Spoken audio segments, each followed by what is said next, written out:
ada yang tidak hadir hari ini? Ada. Ada siapa saja? Oke, kenapa Nayara tidak hadir? Oh, sedang ada kegiatan ya. Semoga teman-teman kita dilancarkan ya dalam kegiatan lombanya nanti. Baik, sebelum kita mulai belajar seperti biasa, berdoa terlebih dahulu. Silakan Anda pimpin doa teman-temannya sebagai ketua kelas.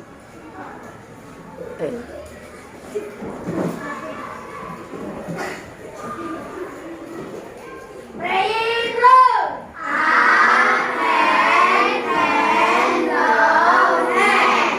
Before we study, let's pray together. Begin.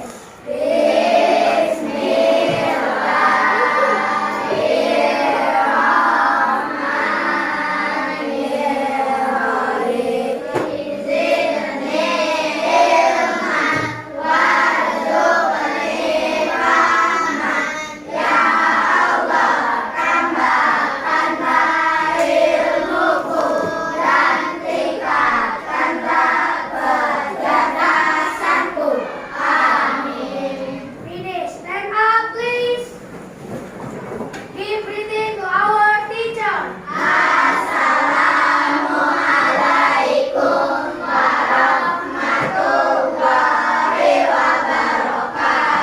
Waalaikumsalam warahmatullahi wabarakatuh. Thank you Anda. Silakan duduk kembali.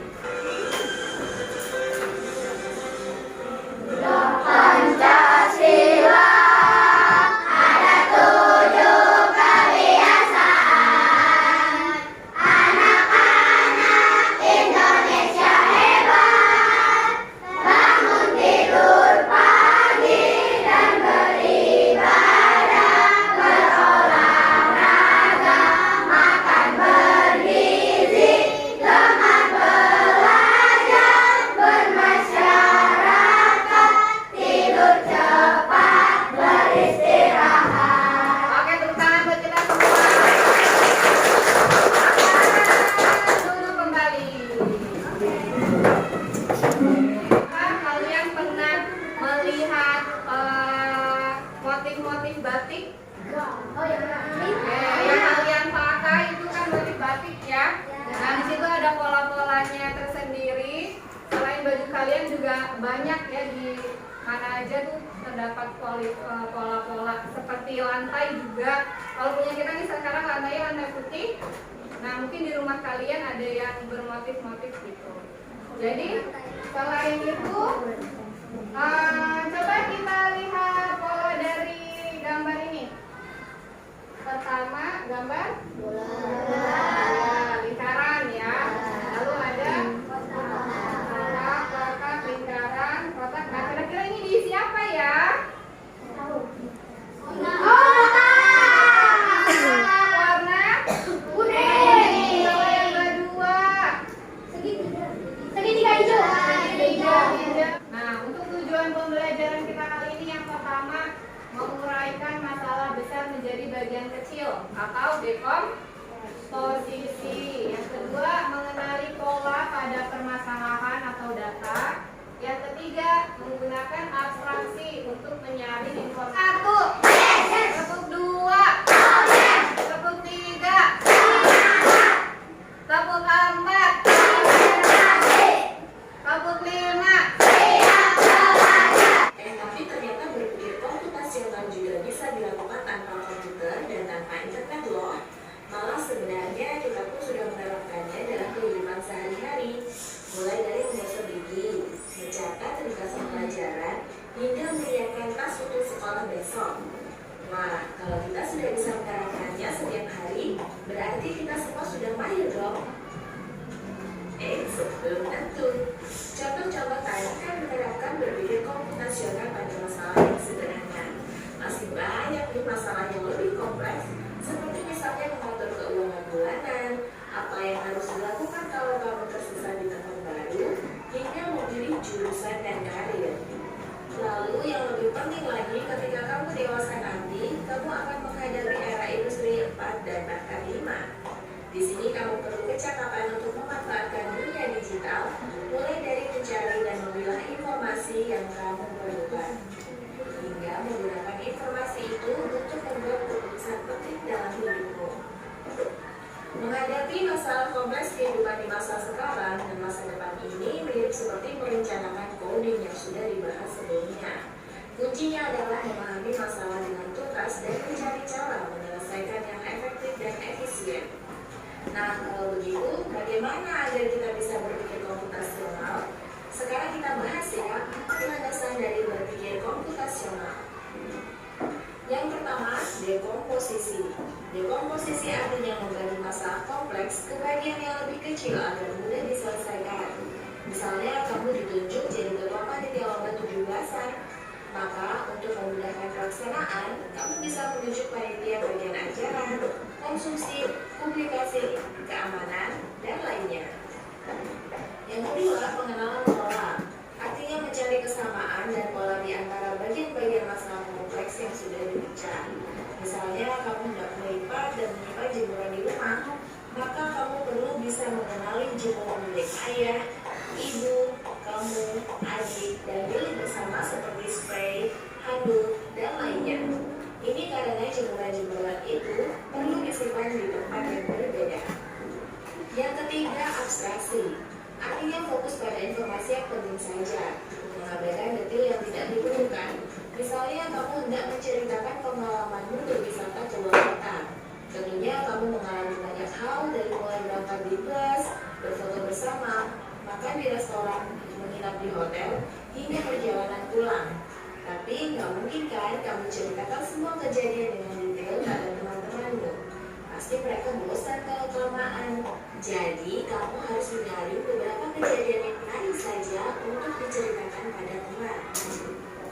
Yang terakhir, algoritma.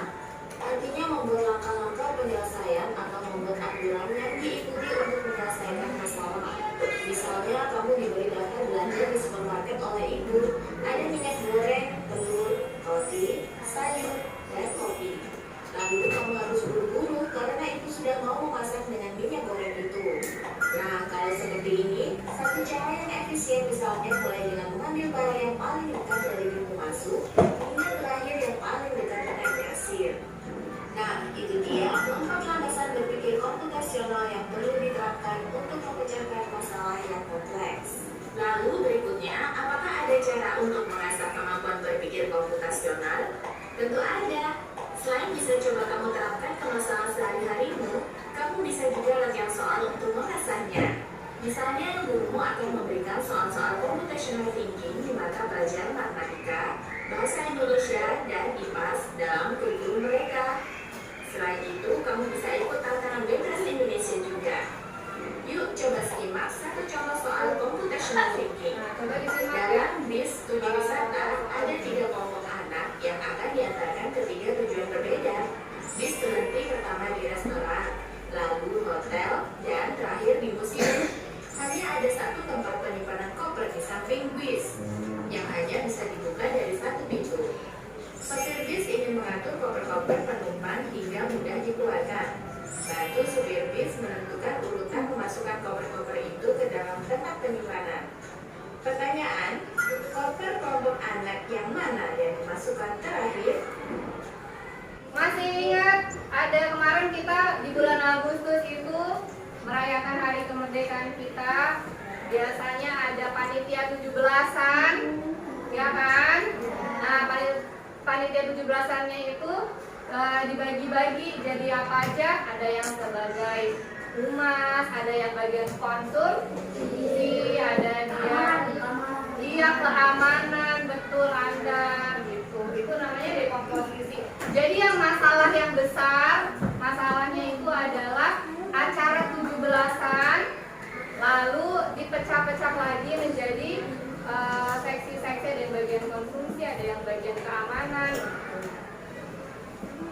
Pengenalan pola. Tadi contohnya apa? Hah? Pengenalan pola. Yang lagi gini apain? Dijemur terus kan, kalau sudah kering berarti diangkat, lalu dilipat sesuai dengan apa?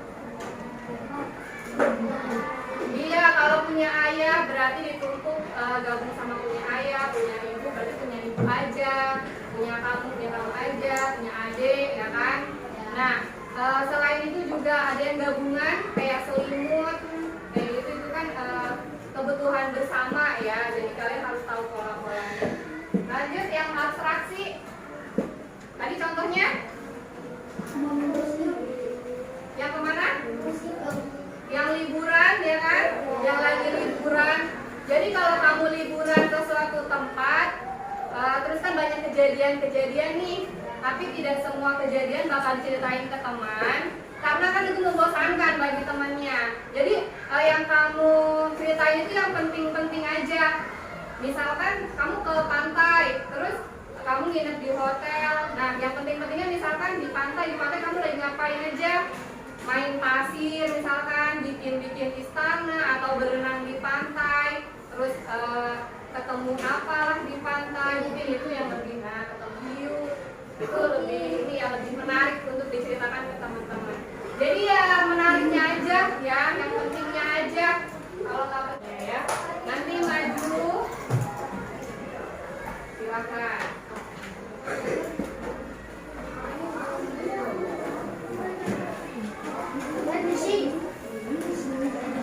Bagi tugas dalam membereskan kelas. Biasanya kita kan udah punya jadwal piket ya. Dibagi-bagi. Di sini ada yang tugasnya ngapain? Menyapu lantai. Lalu ada yang mengepel. Lanjut membersihkan debu. Oke, yang pengenalan pola, mencari persamaan dari bagian-bagian yang sudah dipecah. Contohnya menyiapkan buku untuk sekolah mengikuti jadwal pelajaran yang sudah ada. Siapa di sini yang tadi atau kemarin menyiapkan tas sendiri untuk sekolah? Oke, sudah kelas 5, sudah mandiri ya semuanya. Jadi kalau bawa buku itu sesuai jadwal. Kalau misalkan hari ini hari Kamis, berarti membawa buku jadwal pelajaran hari Kamis. Lanjut ada abstraksi, fokus pada hal yang penting saja. Contohnya, ketika kalian menulis tugas, kalian hanya fokus aja nulis tugas, nggak perlu kamu mikirin gimana sih proses membuat pensil, itu nggak perlu. Jadi kamu cuma ngerjain tugas aja, yang pentingnya aja ya. Oke, tadi alat-alatnya ya. Ini apa?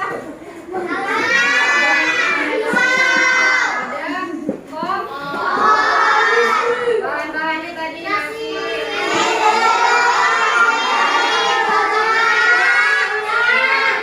bumbunya,